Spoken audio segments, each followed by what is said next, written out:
మార్కెట్లో కొత్తగా ఒక క్యాన్సర్ గడ్డ వచ్చిందండి. మన ఒంట్లో ఉన్న క్యాన్సర్ బయటికి తీసి చూపించలేం, కానీ ఇది తింటే మాత్రం గ్యారంటీ క్యాన్సర్ వస్తుంది. దీని పేరు 3D ఐ బస్టింగ్ సంథింగ్ అంట, చదవడానికి కూడా రావట్లేదు.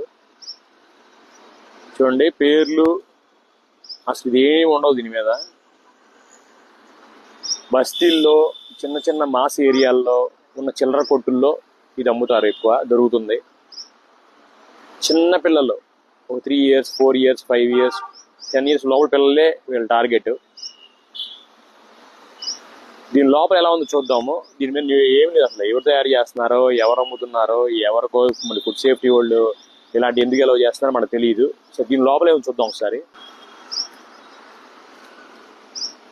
ఇది ఒక ఏదో మన రబ్బర్లా ఉంది. లోపల ఈ కలర్ వేసిన ఒక తేనెలాగా ఈ కలర్ వేసింది అనమాట. ఇదంతా ఒక రబ్బర్ లా ఉంది.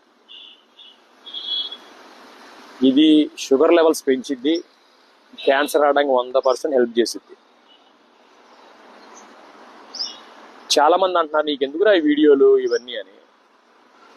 మా అబ్బాయిలు చూడు లక్ష జీతాలు సంపాదిస్తున్నారని చెప్పి చుట్టాలు చాలా మంది అంటున్నారు. వాళ్ళకి ఒకటే చెప్తున్నారు, చచ్చిపోయేటప్పుడు మనం మనసులో ఉంటాం 1 నెల 2 నెలల్లో, అప్పుడు తెలిసింది నేను వీడియోలు ఎందుకు చేస్తున్నాను. నేను శివభక్తుడిని, నలుగురికి మంచి పంచాలి, మంచి చేయాలి, అదే కర్మఫలం. శివుడు దేవుడు చెప్పింది అదే కాబట్టి ఈ వీడియోలు చేస్తున్నాను.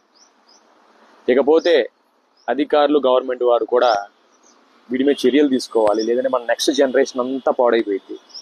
నెక్స్ట్ జనరేషన్ అంటే ఇప్పుడు పుట్టిన 5 ఏళ్ళు 6 ఏళ్ళు, ఇప్పుడు ఈ 10 ఏళ్ళ లోపల పిల్లలు ఒక 40 ఏళ్ళకి వీళ్ళ హెల్త్ అంతా పాడైపోయింది. క్యాన్సర్ వస్తుంది కదా అని చెప్పి 1000 పడకల హాస్పిటల్, ఇంకో జబ్బు వస్తుంది కదా అని ఇంకో హాస్పిటల్, జబ్బు వస్తుంది కదా అని హాస్పిటల్ పెంచుకుంటా పోవడం కన్నా కూడా అసలు జబ్బు ఎందుకు వస్తుంది అనే మూలాల్లోకి వెళ్ళాలి. అసలు మనిషి బాడీకి మంచి ఫుడ్, న్యాచురల్ ఫుడ్ పెడితే 100 ఏళ్ళ పాటు ఏ జబ్బు రాదు. దేవుడు అలా డిజైన్ చేశాడు. మరి దేవుడు కాపాడొచ్చు కదా అని మీరు అంటున్నారు. అన్నిటి దేవుడు కాపాడుతూ ఉంటాడా?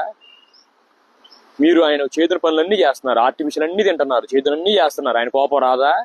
మీ చావు మీరు చావును వదిలేస్తాడు, అంతే కదా. మన నాన్న ఉంటాడు, ఆ పని చేయొద్దు ఈ పని చెప్తాడు. మన బైక్ రేసులకి వెళ్తా మన అయిపోతా ఉంటే ఎన్నాడనే ఆపుతాడు. కాలు ఇరగొట్టుకుంటే ఇరగొట్టుకుని వస్తాము, ఆయన హాస్పిటల్లో చూపిస్తాడు.